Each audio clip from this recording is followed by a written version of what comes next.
don't try this at home. Or if you do decide to, like I did, at least check your local laws, because this is extremely illegal in most countries. So is it in Austria. I literally had to contact the authorities to check if I'm able to do this at home. Well, I didn't have to. In theory, I could just read the law, but I didn't do that because of laziness. Oh, well, let's not phrase it laziness. Let's maybe say it's because I didn't want to risk misinterpretation of the law. So don't commit a crime.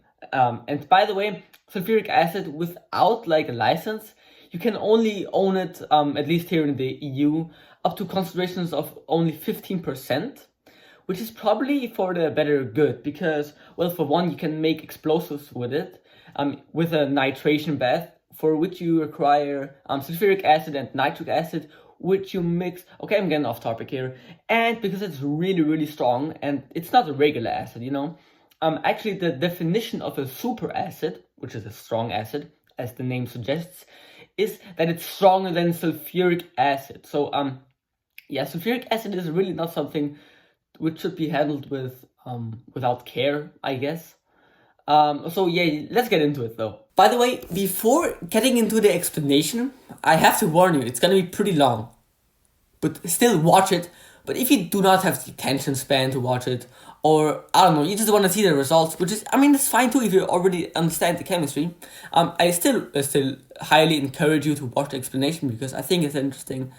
Whatever. Here are the timestamps of everything. So in case you want to skip anything, do that. The reason I can't put the timestamps on the YouTube video itself is because I think that's only allowed when you have a certain number of subscribers, I guess. I really don't see the sense behind that. Well, now let's get into the explanation. Or not, if you decide to skip. So now, how do I make sulfuric acid at home? So the industrial method of producing it is like this, okay? You burn sulfur, makes sulfur dioxide gas. Very toxic, okay? Then you pump that kind of near a catalyst, very hot catalyst, and with oxygen, okay? So then that sulfur dioxide reacts with oxygen under the catalyst to form sulfur trioxide. Very poisonous. And then you pump that through water, and sulfur trioxide and water equals sulfuric acid. And that's actually how a ton of acids can be made, you know? Take nitrogen dioxide, pump it through water, there you have it, nitric acid. Chlorine gas through water, hydrochloric acid, kind of at least. So it's kind of like this with a lot of acids, just pump through a gas, through water, and there you have an acid. This also works with CO2, but this is kind of getting off topic. So now let's take a look at the formula of sulfuric acid, okay? It's H2SO4, so hydrogen sulfate, but it's not called that very often. So one thing that I like to do very often is take a look at the periodic table, okay? Now, what happens when you exchange because it's hydrogen sulfate, let's exchange the hydrogen for something in another group, okay? Oops, so yeah, what I actually meant to say was an element that's in the same group, yet in another period. So an alkali metal. Say potassium sulfate then, or sodium sulfate. Thing is, then I noticed, sodium sulfate is actually really, really common. It's a common food additive, and I would bet you that it's in your toothpaste. I'm not kidding. Go check right now the ingredients. I bet it's in there. Some form of sodium sulfate, like maybe sodium lauryl sulfate, which is, I think it's an indication of how much water is in there. I guess, whatever. So you can buy sodium sulfate, and so did I. I bought 5 kilograms of it. Why? Because the shipping itself cost 20 euros, which is around $20. And the thing is, 1 kilogram only cost about 5 euros. It's not too much. It's really, for a chemical, it's not that expensive. So 1 kilogram costs 5 euros. And I thought to myself, if the shipping itself is 20 euros, then I would only be spending 1/4 of it on the product itself, which would be kind of stupid. So I bought 5 kilograms of it for around 20 euros too. So in sum, I spent around $40, for 40 euros, I mean, and half of that is product. So yeah, not too horrible.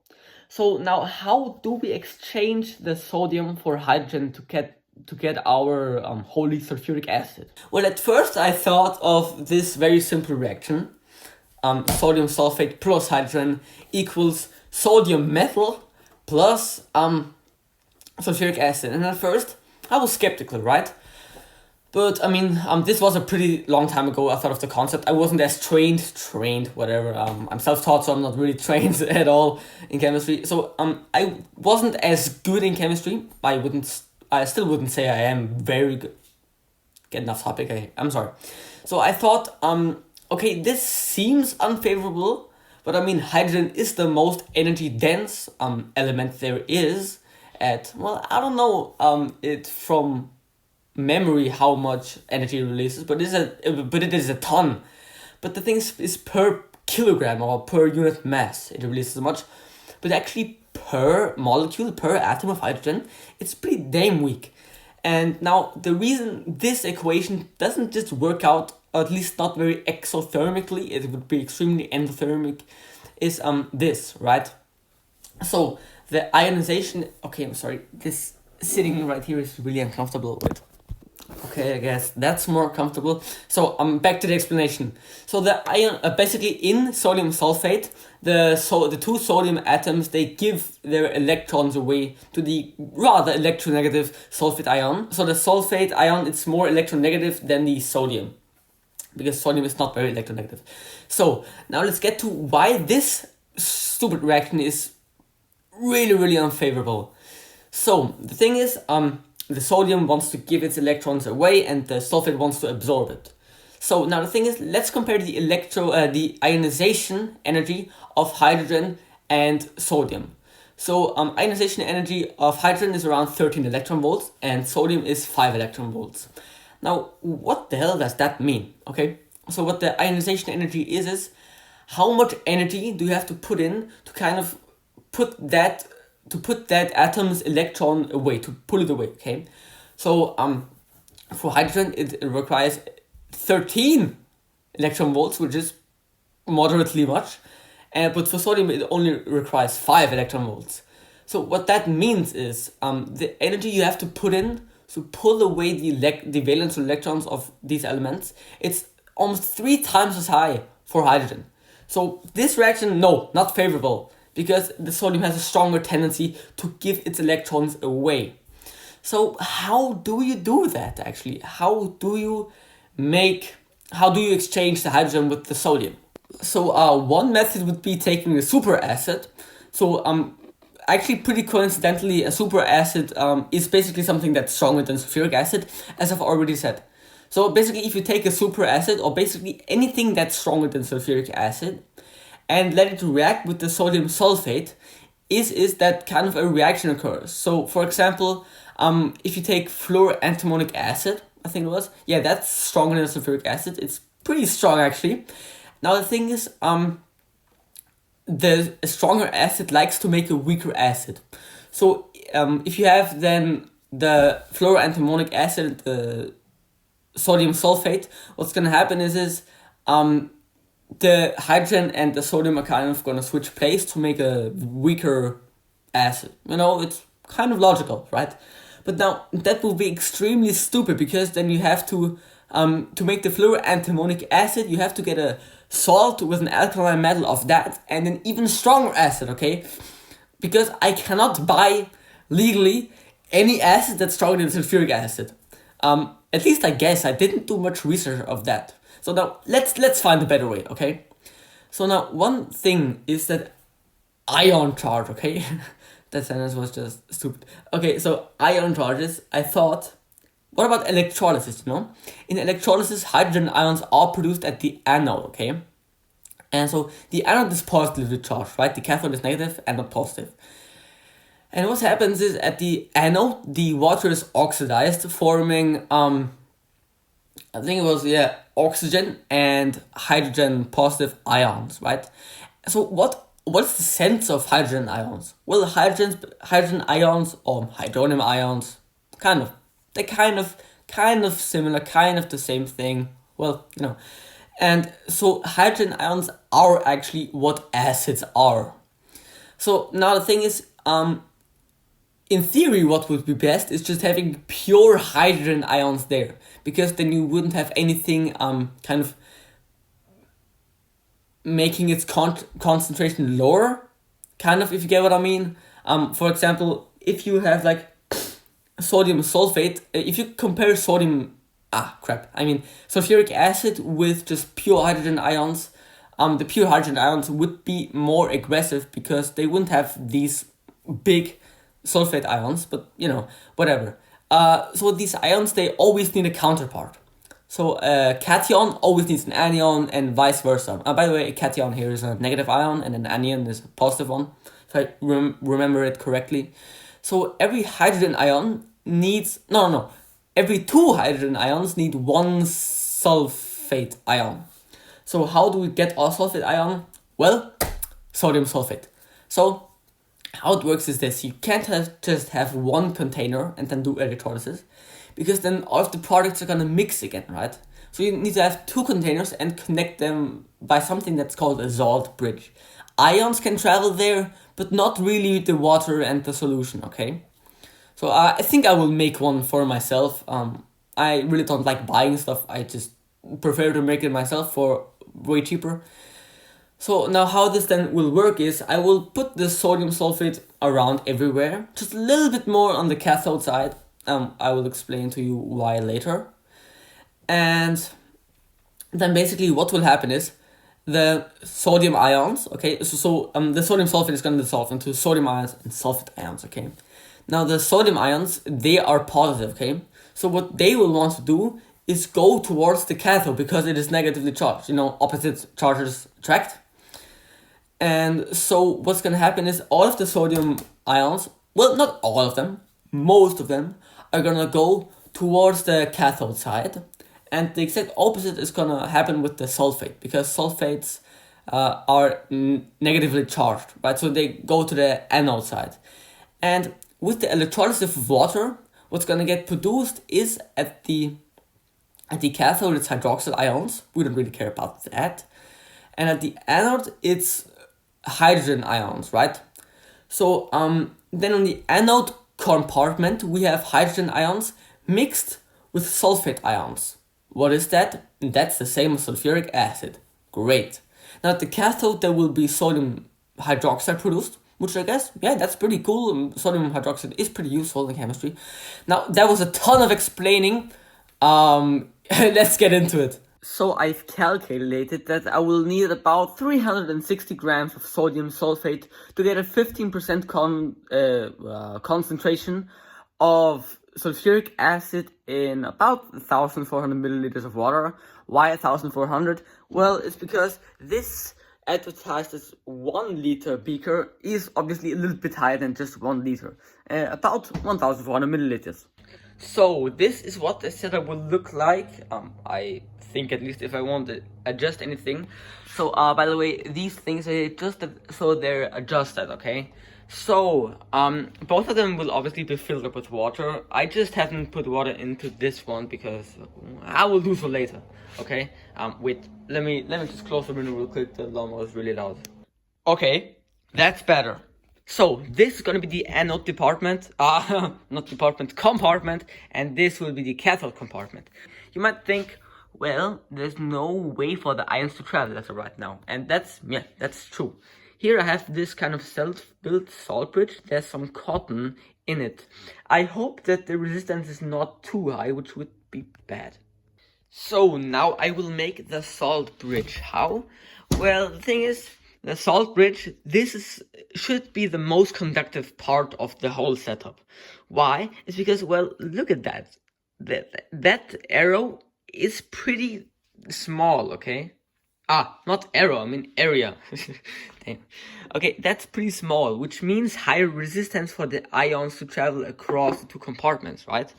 So what I'm gonna do right now is put basically a lot of the sodium sulfate in there to let it go into solution, and then put this salt bridge in there so that it becomes really saturated with the sodium sulfate, so that it has as little resistance as possible.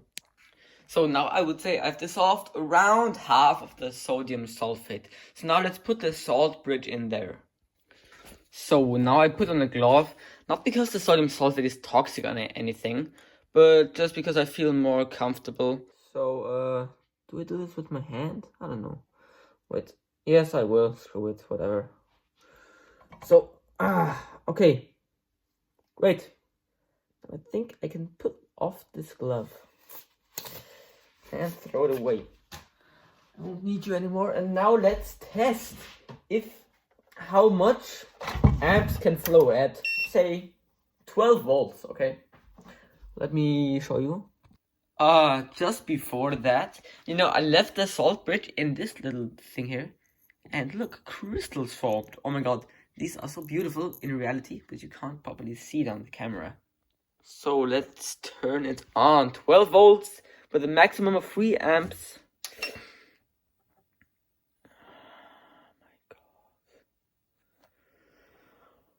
Okay, hopefully it's that just not enough sodium sulfate is dissolved. I will try to mix it once again. So, yeah, not much happened. It's still at 70 milliamps, but now let's do some testing and I have a idea at what the outcome is gonna be. So now I'm gonna measure the voltage, okay? So as you might know, between the biggest resistance, okay, let's say this is a circuit, right? And this is made of many tiny little resistors, okay?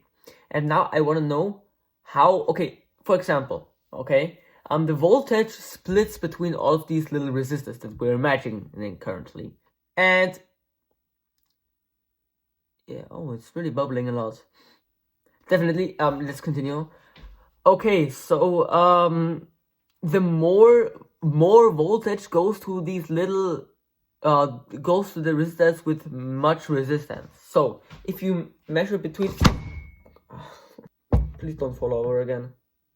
So if you measure voltage between the two carbon rods, then it should come to about 12 volts, because sure, all the resistance is between them. What the? Yes. 2, 4? Wait, it's... Wait, what the fuck? That should be 12. What the hell? Wait, that's really confusing me.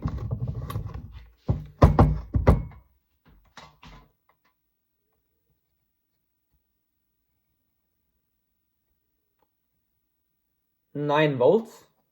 Interesting. Let's measure the copper, because 9.9 volts. Okay. Now anyway, I'm just gonna say tell you the outcome, okay? So between the salt bridge, okay, of the 9 volts that are weirdly between the two carbon rods, 10.1 volts. Oh no, I mean 10.8 volts. Okay. So between those two rods, electrodes, there's a voltage difference of about 10.8 volts, okay? And now the more there is between the salt bridge, the higher the salt bridge's resistance is. So let's check it. Yeah, crap. 8.7 volts. So, yeah, the salt bridge is definitely the majority of the problem. Now, how do I fix this? How do I make a better salt bridge? So, okay. Right now, I was putting the salt bridge in the cathode compartment, so all the way in the water, because I thought maybe the water was the problem. There's still too little water in there, okay? And then when I was putting it in, I was touching both compartments with my fingers, obviously, and I really felt my heart contracting. And that's just so weird. Oh no, well, damn, it isn't. My skin was wet. Oh my god, that actually really shows how drastically how much your skin really matters in your body resistance. Like, damn, I really felt that shock in my heart. I wanna do it again. Kind of wanna.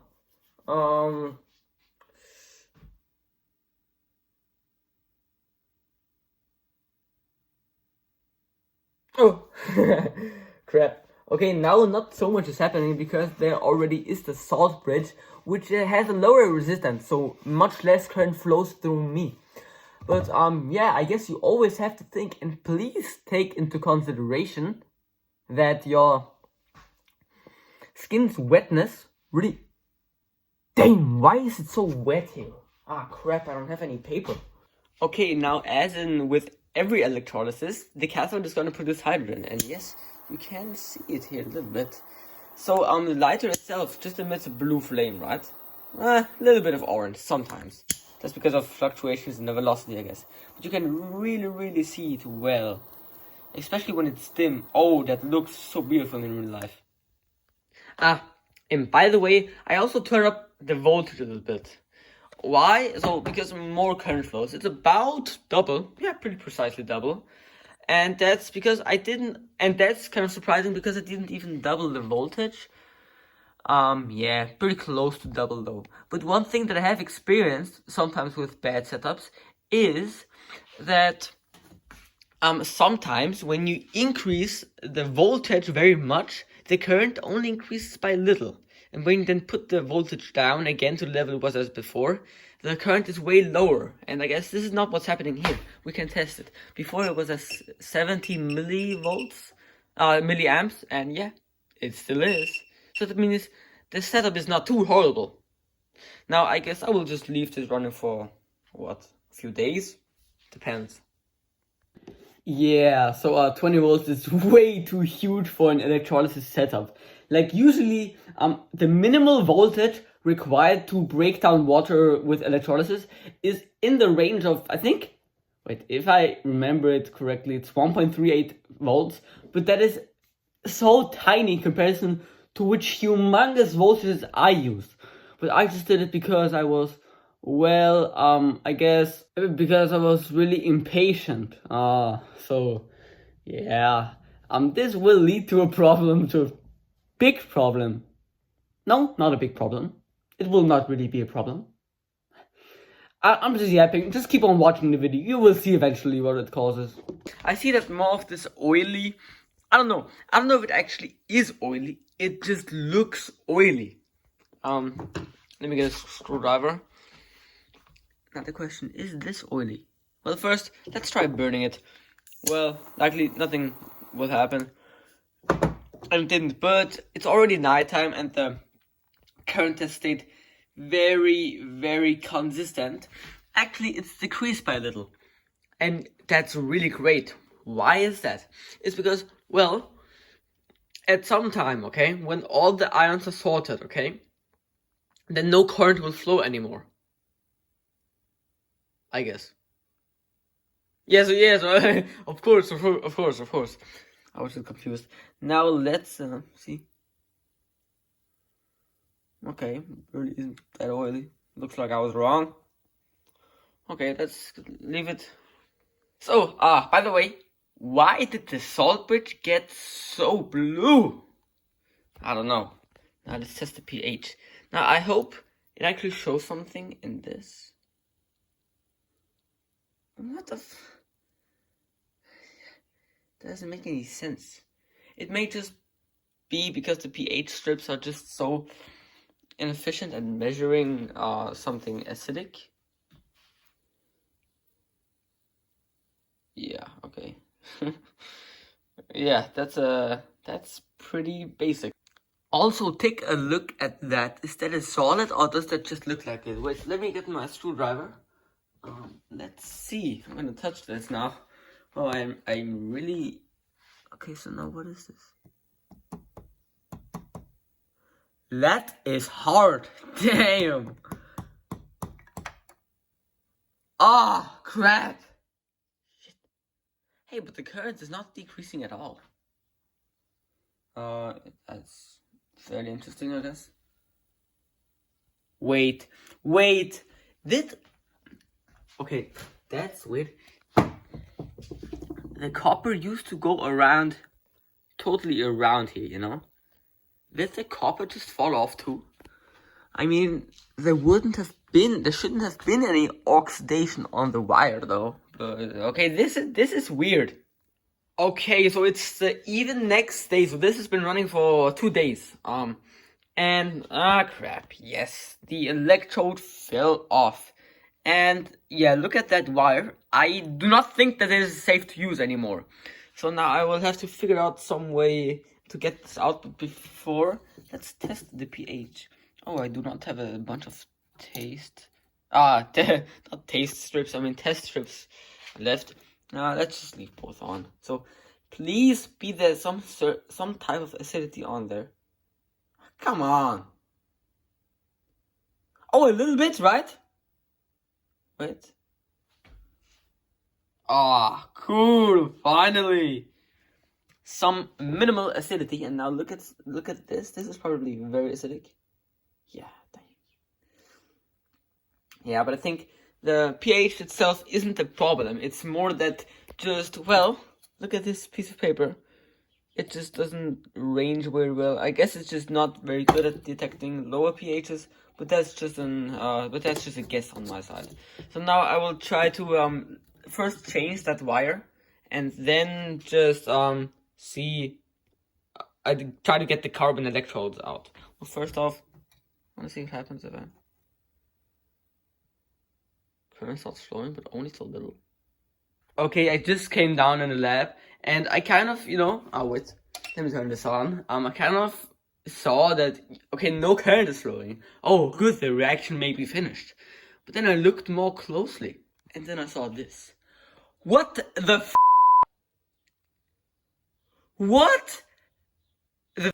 The whole carbon electrode it's gone. It's vanished. How is that possible? Now, okay, I only have one pH test strip left. Now let's see. Oh, oops. Okay, so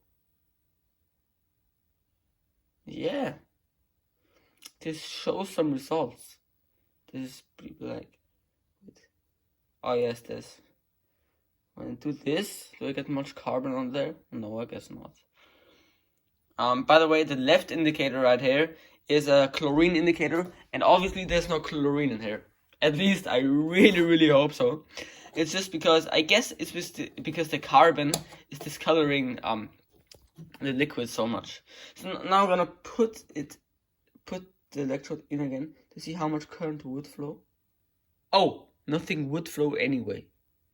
Hey, great for me. I guess. Okay, that's extremely interesting that it all corroded away. Okay, that's good. Not. I don't know. What the actual f***? The carbon was on there, right? I lifted it off and it just fell. Wow. That carbon really got obliterated. I don't really want to touch this. Okay, so now I put out the salt bridge, and damn, you can really see the color difference. This was the cathode side, this the anode. So the cathode is really blue. I wonder if this is from the copper hydroxides or just copper oxides that were formed during the hydrolysis. I meant electrolysis, because you could see that some of the wire that I attached to the carbon electrodes, that they were a little bit blue, so they likely participated just a little bit in the electrolysis, which likely made them blue. Well, now it would be useful to know if copper ions are positive or negative. And well, I think they're positive, so it makes perfect sense that they travel to the cathode side. Okay, and now you can see that's very black, but that's because of the ton of carbon that's really in there. Because it is really much, because basically, think about that. All of the electrodes is just in there. So now let's take that apart. Okay.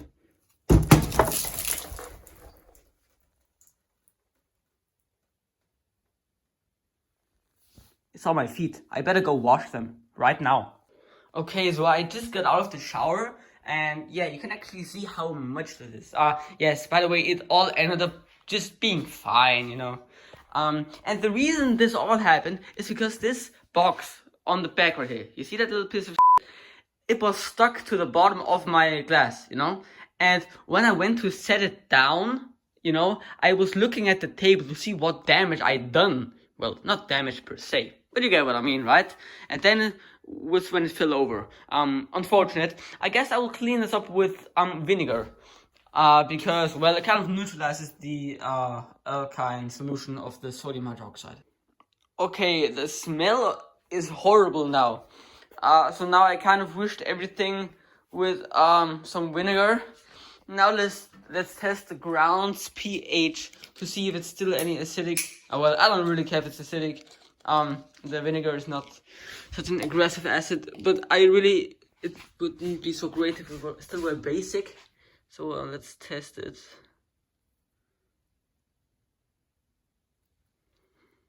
No, crap, come on. Okay, so it's about an hour later or so. The ground has dried up, and you can see there's a kind of white powder. So this should in theory be sodium hydroxide mostly, which it likely isn't. There's still probably a lot of sodium sulfate. Now let's try putting vinegar on there and seeing if it kind of bubbles or makes a noise.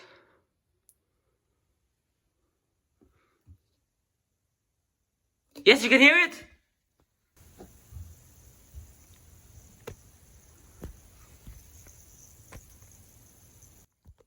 Oh my god, I don't know if you heard that. Likely not. It's really, really silent. But you might have, and it would be cool if you had. So let's pour some everywhere. Oh, now it's way louder.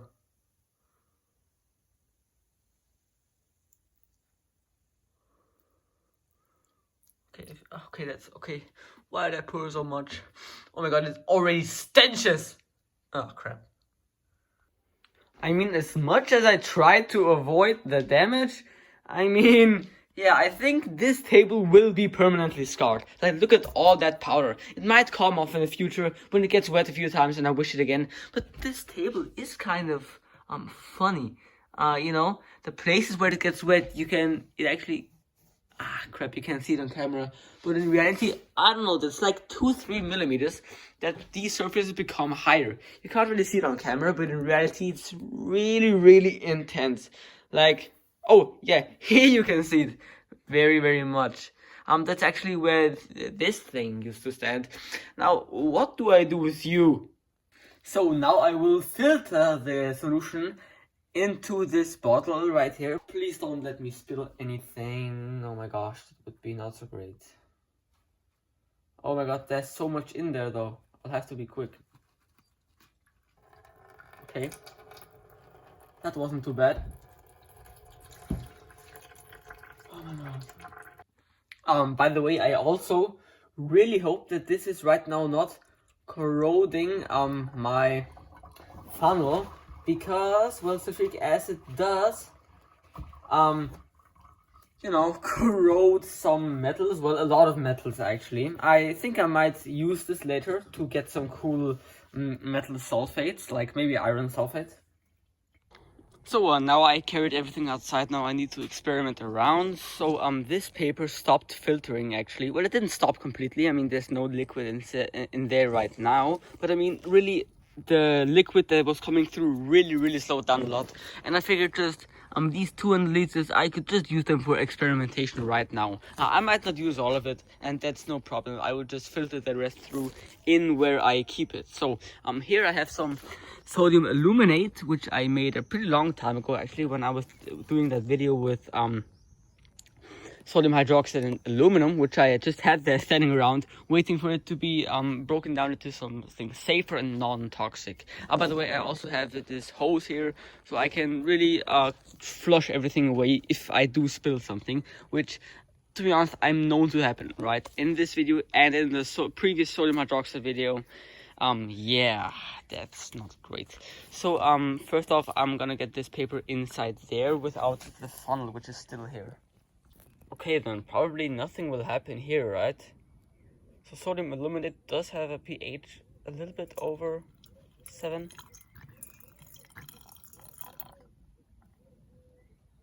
Oh, wait.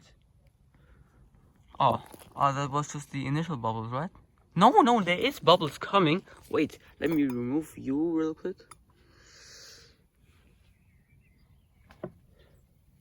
Okay. Hey, cool, that is actually bubbling more. come on, focus. Okay. That's cool, I guess. Damn, look at all that carbon. So the answer is yes, you can make sulfuric acid at home. No, let me rephrase that. You could make sulfuric acid at home from a food additive called sodium sulfate. Please don't do it. So this was more of a proof of concept and really a good method, I guess. I could be trying mass producing it again because I still have around 5 kilograms of sodium sulfate left, so yeah, I'll have to use it somehow. So yeah, I am pleasantly surprised that the demo at the end worked with the sodium aluminate. So yeah, that there was some bubbling that you could hear. Yeah, I guess thank you very much for watching. Thank you for taking the time. Yeah, bye, I guess.